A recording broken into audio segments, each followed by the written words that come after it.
कि नवीन जो जिले बने थे वो नहीं रहेंगे और जो 3 नए संभाग बने थे वो नहीं रहेंगे। नाम बता मैं जो नाम जो अभी मैं 8 नए जिले रखे 8 जिले रखे जा रहे हैं। 8 जिलों में ये अपने हैं बालोतरा, बयावर, दीग, डीडवाना, कुचामन, कोटपुतली बेरोड 5, खेरतल तिजारा 6, फलोदी 7 और सलम्बर 8। ये एक सेकंड, हम पूर्वी राजस्थान जाएंगे तो हमारे पास अलग मित्र है। हम पश्चिमी राजस्थान, पूर्वी राजस्थान के अलावा दक्षिणी राजस्थान में जाएंगे तो उसका है। और उन सब के संयुक्त प्रयास से इतना बड़ा इवेंट्स कमिट हुआ, शांति से हुआ। इसीलिए ये राजस्थान के विकास में, बेरोजगारी को मिटाने के लिए, जीडीपी बढ़ाने के लिए हमारा राजस्थान विकसित और समृद्ध बने, इसमें बहुत माइलस्टोन होगा। और हमारे यशस्वी मुख्यमंत्री आदरणीय भजनलाल जी ने इसकी क्रियान्वित हेतु निश्चित समय अवधि में जो भी कार्य होने हो जाए, इसके लिए हमारे सीनियर आप सबका बहुत बहुत धन्यवाद। राजस्थान के विकास में, राजस्थान के उत्थान में हमारा राजस्थान विकसित और समृद्ध बने, इसमें हम भी प्रयास कर रहे हैं। मैं आप सबका धन्यवाद करूंगा। इसमें आपकी उपयोगिता हमारे लिए बहुत अति आवश्यक है। आप हमेशा सहयोग करते रहे। जब भी हमारे राजस्थान में विकास के कार्य होंगे, उन विकास कार्यों की जानकारी, सरकार के लिए गए निर्णयों की जानकारी, सरकार के सकारात्मक निर्णयों की जानकारी आपकी मार्फत जन जन तक पहुंचती है। और मुझे पूर्ण विश्वास है कि हमारे लोकतंत्र का जो चौथा स्तंभ है वो भी अपना कर्तव्यों का पूर्ण रूप से निर्वाह कर रहा है। उसके लिए मैं आभार व्यक्त करता हूँ और भविष्य में भी करता है। जब से मौजूदा सरकार बनी है, सरकार का एक संकल्प रहा है कि हम जो कहें वो करें, जो करें वही कहें। और इसी के तहत हमने राजस्थान को समृद्ध और विकसित बनाने के लिए प्रयास शुरू किए। हमारे विश्व के सम्मानीय नेता आदरणीय नरेंद्र मोदी जी का संकल्प है कि अमृत काल में हमारा देश विकसित बने और संसार में पुनः वो सोने की चिड़िया बने। और इसी लिहाज से वो अनेक विकासोन्मुख कार्य कर रहे हैं। परंतु जब प्रदेश भी विकसित नहीं होंगे तो हमारा राष्ट्र विकसित नहीं होगा। इसीलिए हमारा राजस्थान प्रदेश भी विकसित होना आवश्यक है। इसी कड़ी में चूंकि आपके सामने संज्ञान में है, हमारा जो पहला बजट था, बजट घोषणाएं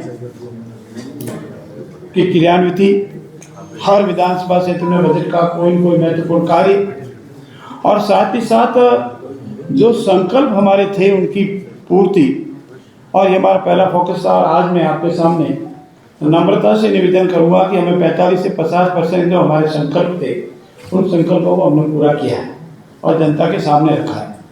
आपका मैं धन्यवाद भी करूंगा कि राइजिंग राजस्थान में हमने जितना प्रयास किया उसमें आपका सहयोग भी बहुत सराहनीय था। पूरे विश्व स्तर पर इसको सराहा गया और 35 लाख करोड़ के एमयू कोई आसानी से नहीं हुए। चाहे हमारे मुख्यमंत्री जी की विदेशों में जाकर उद्योगों को प्रोत्साहित करना हो, आकर्षित करना हो, वास्तविकता बतानी हो कि हमारे राजस्थान में अलग अलग क्षेत्रों में अलग अलग पोटेंशियल उपलब्ध है। हम पश्चिमी राजस्थान में जाएंगे तो हमारे पास भूमि है, हमारे पास मिनरल है। हम पूर्वी राजस्थान जाएंगे तो हमारे पास अलग मिनरल है। हम पश्चिमी राजस्थान, पूर्वी राजस्थान के अलावा दक्षिणी राजस्थान में जाएंगे तो उसका है। और उन सब के संयुक्त प्रयास से इतना बड़ा इवेंट्स कमिट हुआ, शांति से हुआ। इसीलिए ये राजस्थान के विकास में, बेरोजगारी को मिटाने के लिए, जीडीपी बढ़ाने के लिए, हमारा राजस्थान विकसित और समृद्ध बने, इसमें बहुत माइलस्टोन होगा। और हमारे यशस्वी मुख्यमंत्री आदरणीय भजनलाल जी ने इसकी क्रियान्वित हेतु निश्चित समय अवधि में जो भी कार्य होने हो जाए, इसके लिए हमारे सीनियर आईएएस ऑफिसर को लगाए हैं, उनको जिम्मेवारी दी है। और ये पोर्टल बंद नहीं किया है। और भी हमारा कोई उद्यमी अगर हम राजस्थान में इन्वेस्टमेंट करना चाहे अपनी योग्यता के अनुसार, अपने क्षमता के अनुसार, तो उसके लिए भी खुला रखा है। और साथ ही साथ हमारा सबसे बड़ा संकल्प है कि हमारी जो बेरोजगार भाई है, जिनके साथ भारी अन्याय हुआ, बेरोजगारी बढ़ती गई, तो कृषि क्षेत्र, उद्योग क्षेत्र, ये ऐसे 2 क्षेत्र है जिसमें हम जितना ज़्यादा करेंगे तो हमारी बेरोजगारी कम होगी। और साथ ही साथ हमारा संकल्प है कि इस वर्ष हम 1 लाख हमारे बेरोजगार नौजवानों को सरकारी नौकरी देंगे और रिमेनिंग 4 साल में हम 3 लाख, और इस तरह पूरे 5 सालों में हम 4 लाख लोगों को सरकारी नौकरी देंगे। पहले हमने 7 लाख का संकल्प रखा था कि हम 7 लाख बेरोजगार नौजवान साथियों को रोजगार के अवसर उपलब्ध कराएंगे, लेकिन हमने इसका आंकड़ा बढ़ाकर 10 लाख किया है। हम प्रयास करेंगे कि 10 लाख जो हमारे बेरोजगार साथी है उनको रोजगार के अवसर उपलब्ध हो, और ये सभी इसीलिए है कि इन सब का विकास होगा तभी हमारा राजस्थान आगे बढ़ेगा। किसानों के लिए आपसे बार बार पहले भी हो चुका है, हमारी महिलाओं के लिए आपके पास हो चुका है, बेरोजगार नौजवानों के लिए हो चुका है। आज 2 बड़े निर्णय आदरणीय यशस्वी मुख्यमंत्री बद्रीलाल जी की कैबिनेट में लिए गए। पहला निर्णय ये लिया गया है कि हमारी जो ग्राम पंचायतें हैं इनका भी हम पुनर्गठन करेंगे। ग्राम पंचायतें, पंचायत समितियां और जिला परिषद, और इनके पुनर्गठन के लिए जो मोटे मोटे तौर पर जो आधार रखे गए वो आधार पहले थे उससे बढ़ाकर के राजस्थान को सामान्यतः 3 हिस्सों में बांटा जाता है। एक सामान्य जिले हैं, एक मरुस्थलीय जिले हैं, और एक जो हमारे आदिवासी जिले हैं जिसको शहरिया भी कहते हैं, पिछले जिले भी कहते हैं, जो भी नाम लें, तो वो जिले रखे हैं।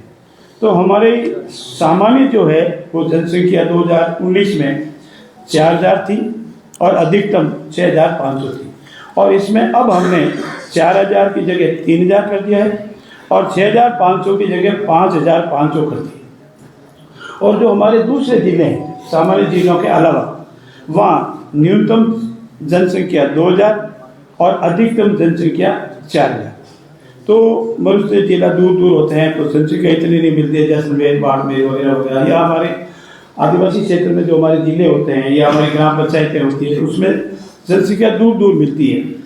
और इसी तरह हमारे जो 3000 की जो सामान्य संख्या है उस पर 7 वार्ड बनेंगे, और अगर 1000 जनसंख्या बढ़ती है तो प्रत्येक 1000 पर 2 या उससे अधिक वार्ड बनेंगे। ये सामान्य प्रक्रिया के तहत रखी है।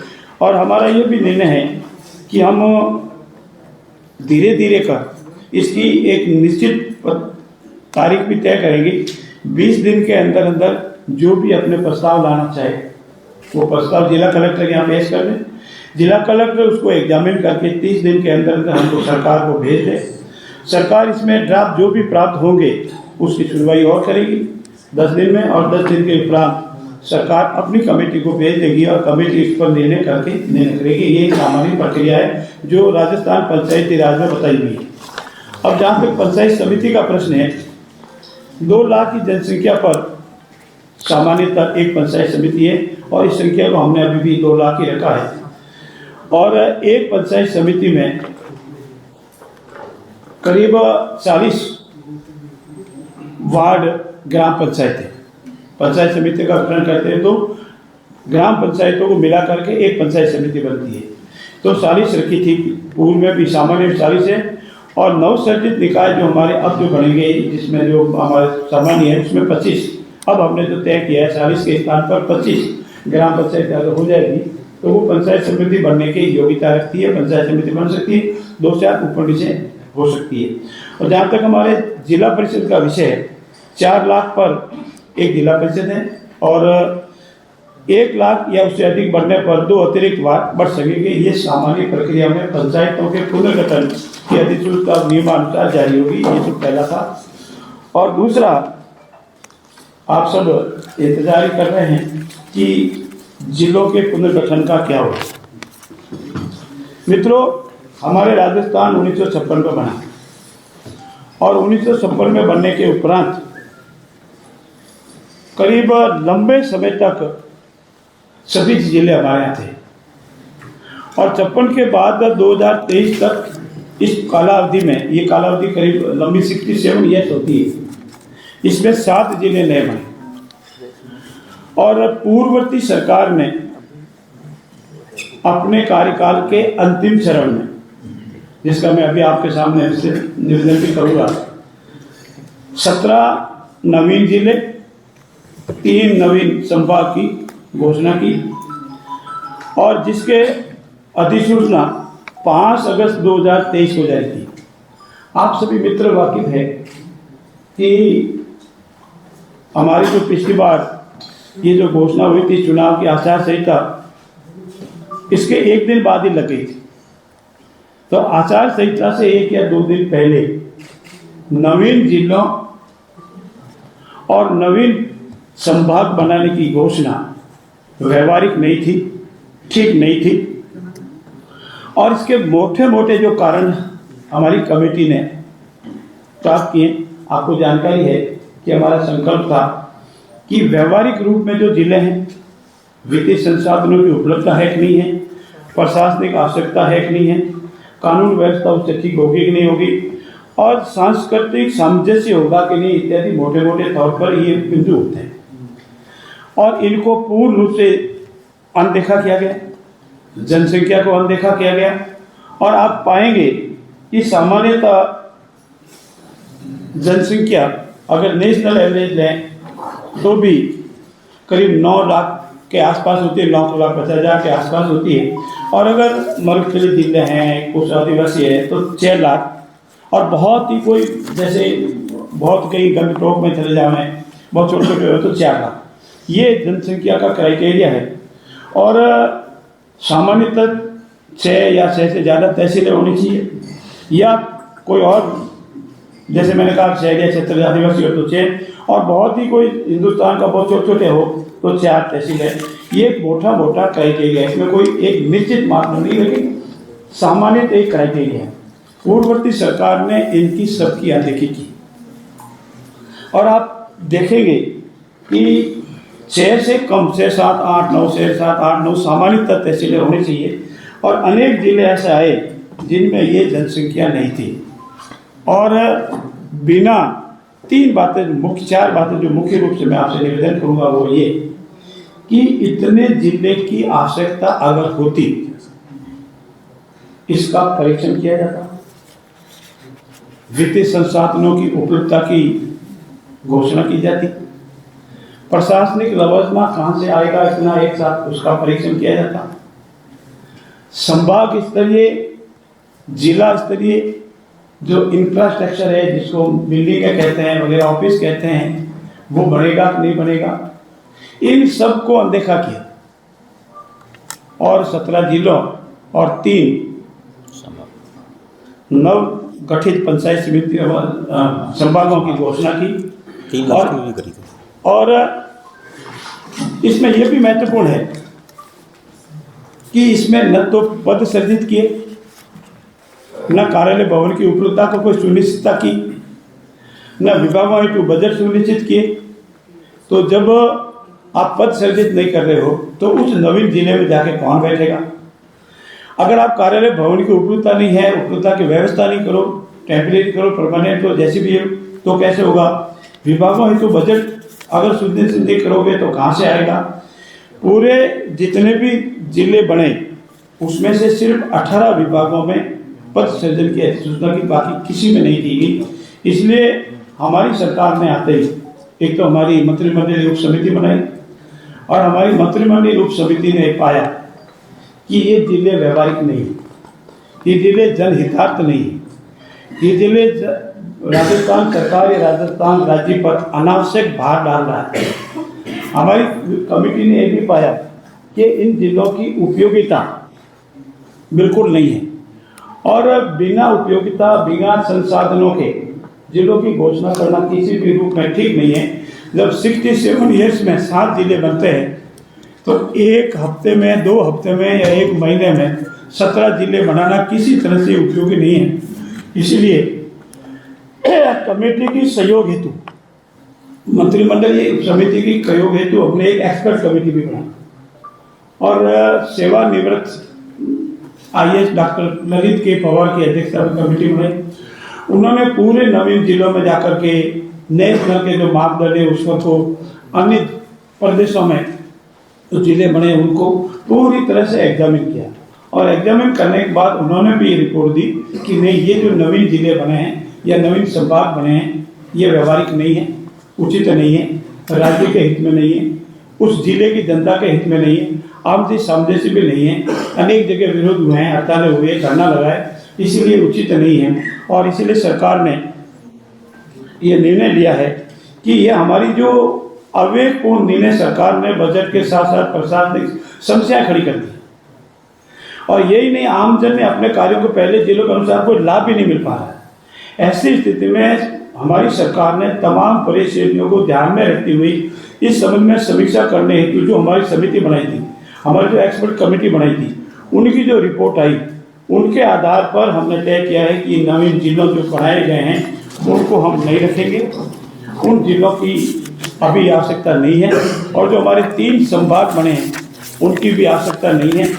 भविष्य में जब कभी भी सरकार ठीक लगेगी, जनता की मांग आएगी, कभी भी सरकार कर सकती है, इसमें कोई सरकार के ऊपर बंदिश नहीं है। इसलिए मंत्रिमंडल ने इस निर्णय के बाद अब राजस्थान में कुल 7 संभाग ही रहेंगे और 41 जिले ही रहेंगे। बाकी वाले जो उन्होंने बनाए हैं वो नहीं रहेंगे। आपकी जानकारी पूरा हो जाए, आप आराम से पूछना। एक जाते जाते उन्होंने मालपुरा, सुजानगढ़, कुचामन सिटी 3 जिले और बनाए थे, लेकिन उसकी विधिवत अधिसूचना नहीं हुई थी और ना उनका गठन हुआ था। इसलिए इसको भी, चूंकि वो गठन ही नहीं हुआ था, इसलिए इसको भी मंत्रिमंडल समिति मंत्रिमंडल ने सरकार ने मान लिया, इसकी भी आवश्यकता नहीं है। बाकी जिले यथावत रहेंगे। सरकार पूरा कोशिश करेगी कि हमारे जिले प्रशासनिक दृष्टि से सुदृढ़ता से कार्य करें, जनहित में कार्य करें, हमारी बजट घोषणा सरकार की योजनाओं को जनता तक पहुंचावे और इसमें किसी तरह की कोई विवाद नहीं रहे। भविष्य में भी समय अनुकूल हम इस संबंध में और भी निर्णय लेंगे। ऐसी स्थिति में ये जो हमारा जिलों के पुनर्गठन का जो विषय था वो आज इस समय मंत्रिमंडल समिति ने, हमारे मंत्रिमंडल में निर्णय लिया गया है कि नवीन जो जिले बने थे वो नहीं रहेंगे और जो 3 नए संभाग बने थे वो नहीं रहेंगे। नाम बता मैं जो नाम जो अभी 8 नए जिले रखे, 8 जिले रखे जा रहे हैं। 8 जिलों में ये अपने हैं बालोतरा, बयावर, डीग, डीडवाना, कुचामन, कोटपुतली बेरोड 5, खेरतल तिजारा 6, फलोदी 7 और सलम्बर 8। ये 8 जिले हैं। धीरे धीरे आराम से, ये 8 जिले यथावत रहेंगे। 33 और 8 41 इन 8 को मिला। इसलिए 8 रिपीट कर रहे हैं। जो माननीय मुख्यमंत्री जी के नेतृत्व में कैबिनेट में डिसीजन हुआ है, निर्णय लिया गया है, उसमें 33 जिले पहले और जो 8 जिले भी रखे हैं, जो उसमें थे 20 जिले जो पूर्व सरकार ने किए थे, 17 तो उन्होंने अनुमोदन किए थे और 3 उन्होंने चुनाव से पहले 1 दिन पहले किए। 20 जिलों की जो उन्होंने करी थी उसमें से राजस्थान सरकार माननीय मुख्यमंत्री भजनलाल जी शर्मा जी के नेतृत्व में 8 जिले रखे जा रहे हैं। तो 33 और 8 41 जिले राजस्थान में होंगे और संभाग 7 ही रहेंगे। 8 जिले जो रखे जा रहे हैं उनके नाम वापिस मैं बोल रहा हूँ। पहला है बालोतरा,